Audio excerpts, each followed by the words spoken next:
शुरुआत कर रहे हैं इस वक्त की बड़ी खबर के साथ, जो कि उत्तर प्रदेश से है। आपको बता दें कि थोड़ी ही देर के बाद में सीएम योगी आदित्यनाथ राज्यपाल से मुलाकात करने वाले हैं। नए सत्र को लेकर उनकी ओर से यहां चर्चा की जाएगी और 6:30 बजे का समय भी यहां पर बताया जा रहा है, जब सीएम योगी राज्यपाल से मुलाकात करेंगे।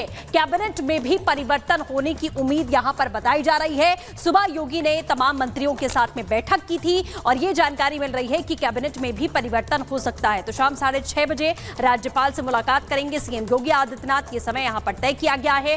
देखना होगा कि आखिरकार क्या कुछ अहम बातचीत इस बैठक में होती है, क्योंकि उत्तर प्रदेश को लेकर लगातार जो बैठकों का सिलसिला है वो इस वक्त देखने को मिल रहा है और राज्यपाल से मुलाकात बेहद अहम है। तो बड़ी खबर आ रही है, जहां पर उत्तर प्रदेश में लोकसभा चुनाव के बाद समीक्षा बैठकों का दौर चल रहा है और इन्हीं बैठकों के बीच जो उपचुनाव होने वाले हैं 10 सीटों पर, उसको लेकर के भी मुख्यमंत्री की ओर से आज मंथन किया गया। मंथन के साथ ही मंत्रियों को दिशा निर्देश दिए गए, मंत्रियों ने अपनी ओर से सुझाव भी रखे। इस बीच बड़ी खबर यहां पर है कि शाम 6:30 बजे मुख्यमंत्री राज्यपाल से मुलाकात भी करने वाले हैं। साथ ही साथ यहां पर यह भी कहा जा रहा है कि दरअसल राज्यपाल से मुलाकात के साथ विधानसभा के मॉनसून सत्र के साथ बदलाव की भी गुंजाइश यहाँ जताई जा रही है। दरअसल माना यह जा रहा है कि मंत्रिमंडल में बड़े फेरबदल की गुंजाइश जताई जा रही है। और हमारे साथ लखनऊ से 2 सहयोगी जुड़ गए हैं, राघवेंद्र और साथ ही अजय भी जुड़ गए हैं। अजय, खबर यहां तक है कि कुछ मंत्रियों को बदलना भी चाहते हैं। ऐसे में अगर राज्यपाल से मुलाकात होती है तो क्या कैबिनेट में फेरबदल को लेकर के बात होगी? देखिए, राज्यपाल की मुलाकात से पहले एक जो बड़ा डेवलपमेंट दिल्ली में हुआ है, स्टेट प्रेसिडेंट जो बीजेपी के हैं उत्तर प्रदेश के, उनकी जो प्रधानमंत्री से मुलाकात हुई है, उसके बाद अगर कैबिनेट से जुड़े परिवर्तन से जुड़ी सुगबुगाहट है तो बिल्कुल उसको आहट मिली है। मुख्यमंत्री को पूरी तरीके से फ्री हैंड दिया गया है उत्तर प्रदेश में। मुख्यमंत्री ने जो आज बैठक की, इस बैठक में अपने हिसाब से, अपनी प्रायोरिटीज के हिसाब से, अपनी स्ट्रेटेजी के हिसाब से तमाम जो उनके कैबिनेट के साथी हैं उनको अलग अलग विधानसभा वर जिम्मेदारियां दी हैं। पहले तक जहां पर जो विरोध के स्वर जिन लोगों के जरिए मिल रहे थे वो उसका हिस्सा नहीं रहे, खुद दोनों उप मुख्यमंत्री उसका हिस्सा नहीं रहे और अब इस फ्री हैंड होकर बिल्कुल अपने मंत्रियों के संग स्ट्रेटेजी बनाई है कि कैसे इन उपचुनावों में जीत को पाया जाए। और अब महत्वपूर्ण यह कि जब राज्यपाल से मुलाकात होगी तो प्राथमिक तौर पे यह तो स्पष्ट है कि मानसून सत्र के लिए मुख्यमंत्री जो अभिवादन होता है राज्यपाल का, उसको लेकर उनके आमंत्रण के लिए जाएंगे। लेकिन कैबिनेट में जो परिवर्तन वो चाहते हैं, जो उनकी इच्छा है, अपने हिसाब से परफॉर्मेंस जो वो चाहते हैं उनको लेकर आने की जो बात है, उसकी अगर बात की जाए तो उसके लिए भी संभावना दिखती है, क्योंकि एक तरफ जो मुलाकात है प्रधानमंत्री की वो स्टेट प्रेसिडेंट से होती हुई दिख रही है। तो ऐसे में स्थितियां इस तरह भी बदल सकती है। लेकिन यह बिल्कुल निश्चित है कि बीजेपी ने फ्रंट फुट पर बिल्कुल मुख्यमंत्री योगी आदित्यनाथ को किया गया है। एक जो ये शिगुफा सोशल मीडिया पर छेड़ा जा रहा है कि बैकफुट पर है मुख्यमंत्री, एक तरफ ये जो कहा जा रहा है कि कार्यकर्ताओं की नाराजगी का खामियाजा उन पर आ सकता है। लेकिन रिपब्लिक भारत के कल के दिन की जो खबर थी, रिपब्लिक भारत ने, ऐश्वर्या कपूर ने जो कल के दिन सीधी जानकारी दी कि ना केवल अभी के समय के लिए बल्कि 2027 के चुनावों में भी मुख्यमंत्री का चेहरा खुद मुख्यमंत्री योगी आदित्यनाथ रहेंगे। इसके बाद भूमिका स्पष्ट होती दिख रही है। आज जो मंत्री उस बैठक में पहुंचे थे, उस बैठक की बातचीत में भी कहीं कोई शक शुमा इस बारे में देखने को नहीं मिला कि कोई परिवर्तन की सुगबुगाहट है। पूरे मंत्रिमंडल ने मुख्यमंत्री से जब संवाद किया तो मुख्यमंत्री के निर्देशों को संजीदगी से लिया, मुख्यमंत्री के कॉन्फिडेंट लेवल को, मुख्यमंत्री के काम करने का जो उनका पुराना तरीका है उसी तेज तरह तरीके में मुख्यमंत्री दिखाई दिए। तो पूरी तरीके से उस खबर के बाद इस बात की तस्दीक हो गई रिपब्लिक के। और अब जब मुलाकात होनी है तो इस मुलाकात में जो सार निकाले जा रहे हैं बिल्कुल अजय, जैसा आपने कहा कि अब कोई शक व शुबा नहीं है योगी आदित्यनाथ के नाम को लेकर जिस तरीके की अफवाहें या भ्रांतियां आम कहे फैल रही थी। हमारे साथ राघवेंद्र भी जुड़े हुए हैं। राघवेंद्र, ये तय हो चुका है, हालांकि लोकसभा चुनावों के बाद में कई तरीके की बातें हुई, जब ये बैठकों का सिलसिला चला तब भी ये कहा गया कि कहीं कुछ बड़ा क्या उत्तर प्रदेश में फेरबदल होने वाला है, लेकिन सीएम के चेहरों को लेकर बहुत क्लियरिटी है यूपी में और अब फ्री हैंड।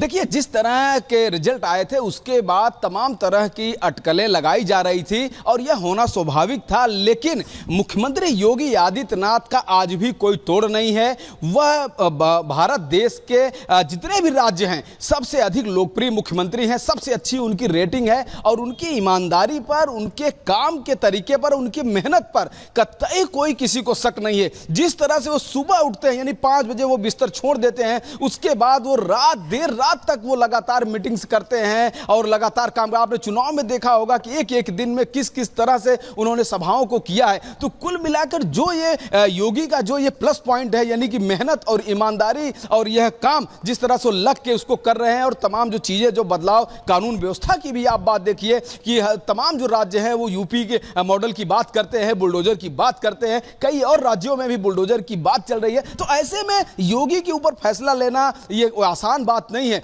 योगी को फ्री हैंड दिया गया है, योगी के नेतृत्व में उपचुनाव लड़ा जाएगा और जहां तक जो सफलता रहेगी या जो परिणाम आते हैं उसके बाद का भविष्य आगे है।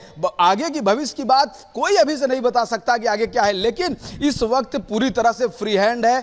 चारों अभी जो मुख्यमंत्री ने सभी अपने मंत्रियों के साथ जो बैठक की, जो प्रभारी मंत्री थे, लगभग 30 मंत्री इस बैठक में आए थे। हर विधानसभा में 3 मंत्रियों को जिम्मेदारी दी गई है। उपचुनाव पर गहराई से वहां पर समीकरण बनाए जाएंगे। जो कार्यकर्ता शिथिल पड़े थे, जो बूथ अध्यक्ष या पन्ना प्रमुख जो शिथिल पड़े थे, उन सबको एक्टिव करना है, सबसे बात करना है, तमाम अभियानों को लेकर चलना है। इन तमाम चीजों पर बात हुआ है। लेकिन अभी जो तमाम जो कयास लगाए जा रहे थे वह कयास सब फेल है। वो ऐसे ही है, बिना सिर पैर के वो सारी खबरें हैं जो चल रही है कि ये होने वाला है, वो होने वाला है, ऐसा कुछ नहीं है। मुख्यमंत्री योगी आदित्यनाथ बने रहेंगे, उनके नेतृत्व में बिल्कुल उत्तर उनके प्रदेश नेतृत्व का में जो आगे भी चुनावों की तैयारी होती रहेगी। उपचुनाव भी होने वाले हैं, आपके पास लौटेंगे, लेकिन इसी के साथ आपको बता दें कि मुख्यमंत्री योगी आदित्यनाथ ने उपचुनाव के लिए स्पेशल 30 की टीम तैयार कर ली है। मुख्यमंत्री ने आज सुबह 30 मंत्रियों के साथ मुलाकात की है, बैठक की है, चर्चा की है, और खास बात यह रही कि योगी के स्पेशल 30 टीम में दोनों ही डिप्टी सीएम नहीं है।